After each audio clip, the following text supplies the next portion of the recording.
Con esto que me habías comentado que trabajaste en las escenas del crimen, me gustaría que comentes cómo fue la experiencia de ese trabajo. Primero, cuando entré a trabajar ahí no sabía bien de qué iba a trabajar, porque yo la experiencia o la relación cercana con la muerte la tenía desde la morgue judicial haciendo autopsias. Pensé erróneamente que era más o menos lo mismo. Y bueno, en lugar de hacer la autopsia voy a buscar el muerto al lugar. Y como te decía, ingreso con cierta tranquilidad a este trabajo en policía judicial diciendo, yo ya vi de todo. Y cuando me tocó ir a buscar el primer muerto al lugar del hecho, te decía un nene que se había ahorcado, vos te das cuenta que todo lo que creíste que tenías bien afianzado, ¿no? Era una casita de naipes, ¿viste? Se te venía todo abajo en 2 segundos. Em, y la experiencia, como les comentaba hace un rato, fue esa de ver la biografía de la muerte, y no de cualquier muerte, sino de la muerte violenta. Porque nosotros no es que vamos a buscar un cadáver que está con un tul blanco, todo así prolijito, que le tiraron perfume y hay flores en el lugar. Vos vas a buscar una persona que está podrida en su cama, una persona que se ahorcó en su habitación, una persona que le dieron 18 puñaladas y entras a pisar coágulos de sangre a esa persona, que muchas veces llegás y todavía está la sangre fresca. Vas a buscar partes de una persona que la descuartizaron, encontrás una pierna en un lugar, una cabeza en otra. Eh, entonces es un trabajo que las primeras veces lo tenés que procesar como podés y preguntarle a la gente que hace muchos años que está cómo hace o cómo fue haciendo. Y cuando te das cuenta que no lo puedes manejar, buscar ayuda.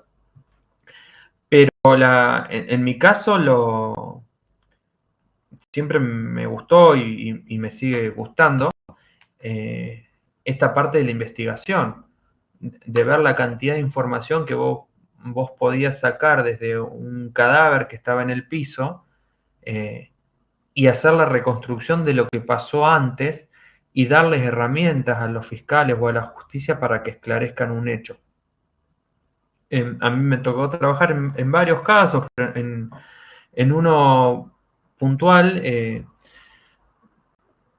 observo un hallazgo que había en el lugar, tomo una muestra de eso y justo por esa muestra que tomé fue de la única que se pudo recolectar ADN y al tiempo detuvieron una persona y el ADN coincidía, ¿no? Había sido un homicidio. Entonces la verdad que te hace sentir bien que desde dentro de una especialidad tan violenta como es esta, vos puedas contribuir desde tu lugar en esclarecer un hecho y, por ejemplo, que se detenga a un homicida o un asesino y que esa persona no siga matando, por ejemplo. Y darle la tranquilidad dentro de lo posible a esa familia a la cual le arrebataron la vida de un familiar, que el culpable está detenido. Entonces, que tu trabajo tenga esa implicancia, sinceramente, dentro de lo feo es hermoso. Es muy reconfortante. Eh, Sin dejar de tener en cuenta que hay una persona muerta y todo, pero quiero decir, ayudar a esclarecer un hecho de esa manera es muy Sí, gratificante exactamente. dentro Gratificante de este estaba por trabajo. decir lo mismo. Sí, aunque sea eso, es un poquito, ¿viste? Te hablo de mi parte como médico, te podría hablar de ejemplos de la gente que trabaja en papiloscopía. Y así como yo te doy el ejemplo de que levanté una muestra de un hisopado de determinado lugar y se puede vincular genéticamente, la gente que hace papiloscopía y levanta una huella de una ventanita y logra con esa huella dactilar involucrar a una persona en el lugar. Este, la gente de fotografía, la gente de química, digamos, cada uno en su área, en su lugar, la contribución es tremenda. Yo puedo levantar la muestra del lugar del hecho, todo bárbaro, pero después si la gente de química y de genética no la procesa y no logra hacer las cosas correctamente, que yo haya levantado una muestra no sirve para nada. Entonces, todo ese trabajo en conjunto, cuando ves que hay causas que se cierran así con fundamentos científicos y sólidos, te hace sentir bien, por lo menos un ratito te hace sentir bien y que tu trabajo valió la pena, este, que valió la pena, eso es lindo. Y después, bueno, la rutina es un poco relativa, porque la única rutina es el margen horario en el que trabajás. Después todas las guardias son absolutamente distintas. Qué sé yo, se me vienen así un montón de hechos en diferentes lugares donde me tocó trabajar, arriba de un auto, en la calle. Hemos tenido que caminar horas en las sierras para ir a un lugar que no se podía llegar en vehículos, bajar los cadáveres a hombro. Sí, experiencias hay un montón que podría contar, pero cada experiencia y cada lugar era distinto. Qué sé yo, una familia que venía de vacaciones y se mata en un accidente y se mueren los 5, y justo uno no había podido viajar por no sé qué cosa, te pega de una manera. Una persona que era adicta y se suicida y vivía sola, te pega emocionalmente de otra manera. Entonces así como que cada hecho tiene su arista y su beta de cómo te impacta. Y también depende mucho cómo estés vos emocionalmente ese día, porque a lo mejor hay días que no te afectan tanto, hay días que estás más sensible por situaciones particulares y te vuelves mal. Eh, pero bueno, la experiencia, te vuelvo a repetir, lo que te permite seguir trabajando esto es el gusto por la investigación. ¿Qué proceso se lleva a cabo en la escena del hecho? La intervención de policía judicial o del equipo criminalístico en el lugar va a punto de partida de cuando se halla un cadáver en la vía pública o cualquier situación de las que te comenté anteriormente respecto a una muerte violenta. Entonces, generalmente la primera persona que encuentra el cadáver puede ser un familiar o quien sea.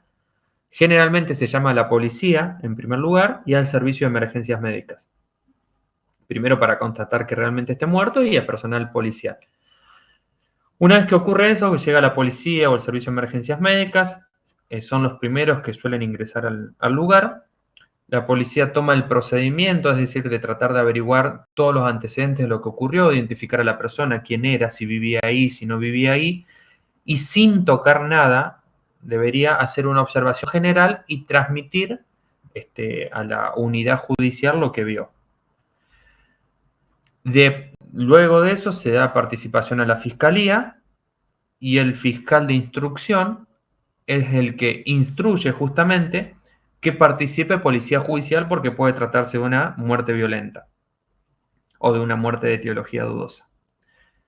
En ese momento, dependiendo del hecho, es el equipo que se arma. Hay un equipo criminalístico que es básico, que es el médico, el fotógrafo, la persona que nosotros le decimos planímetra, que es el que hace los planos, y el perito papiloscópico, o que nosotros le decimos en la jerga el huellero. Ese es como el equipo básico. Después, por ejemplo, si en el hecho hay implicada un arma de fuego, también va un perito balístico. Si en el hecho hay un tóxico, va la gente de química legal. Si el hecho ocurrió y fue un accidente de tránsito, va la gente de accidentología vial. Entonces, depende del hecho, se van armando los equipos. Una vez que nosotros llegamos a la escena del crimen, vamos a llamarle así, generalmente ya la policía lo delimitó a ese lugar con un cordón criminalístico, que es la cinta roja y blanca de peligro a donde no se puede pasar. Bueno, que hay que hacerlo de determinada manera, en 3 círculos concéntricos, etcétera, no importa. Ingresamos nosotros a la escena y lo primero que se hace es fijar fotográficamente todo el lugar. ¿Qué significa fijar fotográficamente? Que el fotógrafo, que forma parte muy importante del equipo, comienza con tomas generales del lugar. Entonces vamos a suponer que hay una muerte dentro de un 9º piso en un edificio. Entonces el fotógrafo llega, hace primero una fotografía general de la entrada del edificio, porque lo que trata de hacer es reconstruirle al fiscal todo lo que nosotros vamos a ir viendo y haciendo. Hay muchos fiscales que van a la escena del crimen y les interesa y participan, es muy enriquecedor eso también, y hay otros que no. Entonces, se trabaja justamente para que después, si el día de mañana hay alguna de las partes que quiere ver lo que hicimos, lo pueda ver también como corresponde. Entonces, se saca una foto primero general y después se van sacando fotos desde lo general a lo particular siempre. Entonces, la foto primera va a ser la de la calle y la foto última va a ser la del cadáver, con todos los intermedios que tuvo, que el ascensor, que la entrada al departamento. Nos fijamos si la cerradura está forzada, si la llave estaba puesta al lado de adentro, si había manchas de sangre en el picaporte, etc. Siempre trabajamos, o se debería trabajar con guantes para tratar de no dejar huellas dactilares de las personas que trabajamos, cubriendo el cuero cabelludo también para que no caiga pelos, con barbijos. Hay ciertos equipos de protección que tenemos que tener para no contaminar, ni tampoco llevarnos nada. Siempre hay un principio en el lugar del hecho que dice: toda persona que ingresa a un lugar del hecho siempre se lleva algo y siempre deja algo, quiera o no quiera. Entonces uno tiene que tratar al mínimo de hacer esos intercambios, de llevarse o dejar algo. ¿Qué es dejar algo? Sin querer que se me caiga un pelo, sin querer que toque algo. Uno tiene que tratar de ser al máximo cuidadoso en eso. Una vez que el fotógrafo saca la fotografía general de todo, que está el lugar fijado, en general el que continúa el trabajo es el planímetra, que es el que fija el lugar métricamente. ¿Qué significa eso? Una vez que ya se sacaron todas las fotos, y vamos a suponer hay un cadáver tendido en el suelo, el planímetra mide las dimensiones del lugar donde está el cadáver y después pone puntos de fijación. Entonces dice, bueno, la cabeza está a X metros de la pared lateral izquierda y a X metros de la pared anterior derecha. Entonces pone un lugar de fijación de la cabeza a otras referencias. Así lo hace con los pies. Entonces, el día de mañana, si hay una reconstrucción, ya saben que la cabeza tenía que estar a tal distancia de tal pared y a tal distancia de tal pared. Se hace un plano general de la casa, un plano más detallado y específico de cada uno de los lugares donde se encuentren datos que tengan relevancia criminalística. Vamos a suponer que hay un cuerpo tirado en el living, pero vos vas a la habitación y encontrás manchas de sangre en la habitación, o vas al baño y encontrás un cuchillo en el baño. Si bien el cuerpo está en el living, las otras dos cosas también pueden tener relevancia criminalística, así que de eso también se hace un plano detallado y se pone puntos de fijación del arma, de la mancha de sangre. Cada una de las cosas que se encuentra y que van a tener importancia criminalística se fotografía y, por ejemplo, si hay un cuchillo, se secuestra y se manda después a peritar para huellas, para manchas de sangre, lo que sea que uno busque. Una vez que el planímetra fijó el cuerpo métricamente, que el fotógrafo lo fijó con fotografía, en general la persona de papiloscopía o huellas empieza a buscar huellas en los diferentes lugares. Y depende, vuelvo a repetir mucho, del hecho en el que se trate. Si hay un arma de fuego, va a actuar el balístico, primero asegurar que el arma ya deje de ser operativa, digamos que no corramos riesgo ninguno de los que está. Todo se va haciendo con fotos siempre. Se secuestra el arma, se ven cuántas vainas hay, etc. Y al último, digamos, se deja el cadáver para trabajarlo. Antes de movilizar el cadáver, se hacen fotos de proximidad. Si se ve alguna lesión, se sacan fotos de las lesiones. Se trata de recolectar todas las muestras que haya que recolectar sobre el cuerpo antes de movilizarlo para que el cuerpo no se contamine si toca otras cosas. Se hace un examen, el médico hace un examen externo del cuerpo con prendas, se examinan las prendas para ver que si no tienen roturas, desgarros, etc. Se lo desviste al cuerpo, se hace un examen sin prendas de las lesiones que pueda tener, se hace un examen de los fenómenos cadavéricos, también como les contaba hace un rato, y en general en el lugar del hecho se toma la temperatura del ambiente y la temperatura del cadáver, ya sea con un termómetro que va clavado en el hígado, temperatura intrahepática, o un termómetro que va colocado en el recto, que es la temperatura intrarrectal. Eso se hace porque la temperatura de ambiente y la temperatura del cuerpo también nos va a permitir calcular aproximadamente cuánto esa persona hace que falleció. También se realiza, si hay manchas de sangre, un examen de las manchas de sangre para ver si son goteos que se llaman estáticos, es decir, que la persona estaba quieta. Si son goteos dinámicos, es decir, si esa sangre se produjo, ese goteo de sangre se produjo con una persona en movimiento. Se ven si hay signos de lucha, si hay sillas tiradas, si hay manchas en la pared, si faltan elementos de valor, si falta una computadora, la billetera, el celular, tratando de considerar la hipótesis de que haya sido un homicidio criminis causa, es decir, le roban a una persona y lo matan para que no lo identifique. Y una vez que nosotros hacemos todo ese examen en el lugar, que dependiendo del hecho, puede ser 1 hora o 6 horas o 12 horas, dependiendo del hecho, se procede al levantamiento del cadáver, se embolsa en una bolsa negra, Si después tengo que recolectar alguna muestra más, en general les envolvemos las manos o les ponemos las manos dentro de sobres de cartón y se los pegamos para que la mano no se contamine con nada y terminamos de recolectar las muestras en la morgue judicial. Y una vez que, envolvemos el cuerpo en la bolsa, lo ponemos en una bandeja metálica y lo llevamos hasta una camioneta que es la que hace el traslado desde el lugar del hecho a la morgue. Esa camioneta le decimos comúnmente morguera, que es donde llevamos los cadáveres. Y tiene lugar para 3 cadáveres, hay 3 bandejas por camioneta.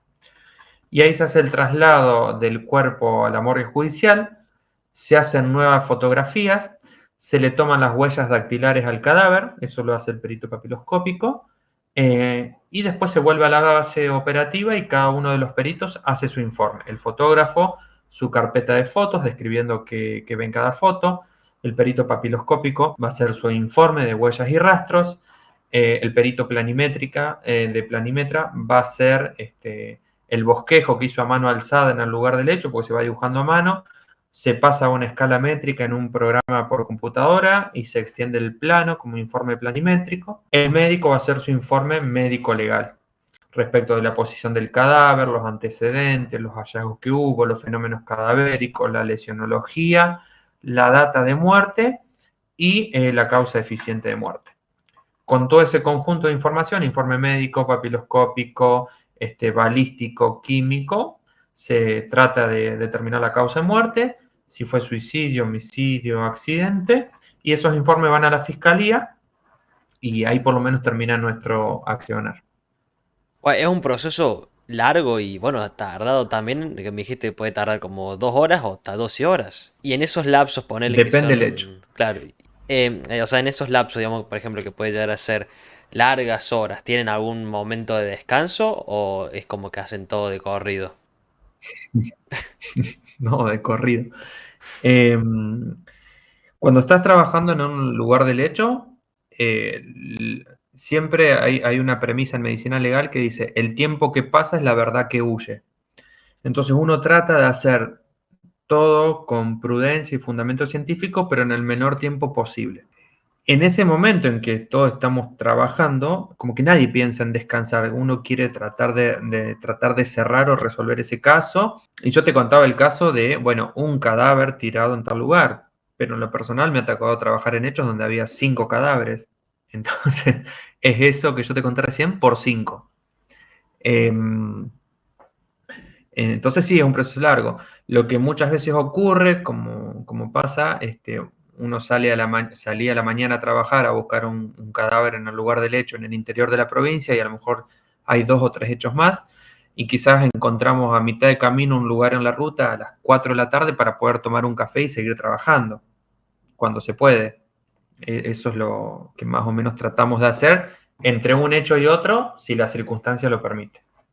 Siempre y cuando se permita, digamos, uno puede tomar, digamos, un break, por así decirle. Claro, si la circunstancia lo permite, sí, porque imagínate que uno puede estar trabajando por no sé, un homicidio en un departamento y de repente llaman que hubo, no sé, alguien se tiró de un 8º piso en plena Avenida Colón y está el cadáver tirado en el piso. Bueno, puedes decir, no, voy a tomar un café y después hago el levantamiento del cuerpo. Claro. La urgencia es otra. Eh, en general todo eso puede esperar. Todo eso de respecto del break, digo, ¿no? Que uno se quiera Sí. tomar o no. Hubo algo que se había hecho viral hace un tiempo, un par de videos, de justamente capaz en morgues o en salas de preparación, digamos, para un velorio, de que, bueno, los cuerpos hacen ruidos, ¿viste? Que hacen, no sé, emiten ruidos. Eh, que muchos dicen, ¡uy, está vivo! Se Sí. cagan todos, ¿viste? Eh, ¿Cómo es ese fenómeno? Existe, te pegas un susto a veces si no conoces. En realidad muchas veces dicen el cuerpo habla. En realidad se suele ver mucho más en los casos de asfixias mecánicas, esos que vos contás. Las personas que se ahorcan o que las estrangulan. En general nos ocurre muchas veces que cuando uno va a hacer el levantamiento del cadáver, se trata de un suicidio de una persona que se ahorcó.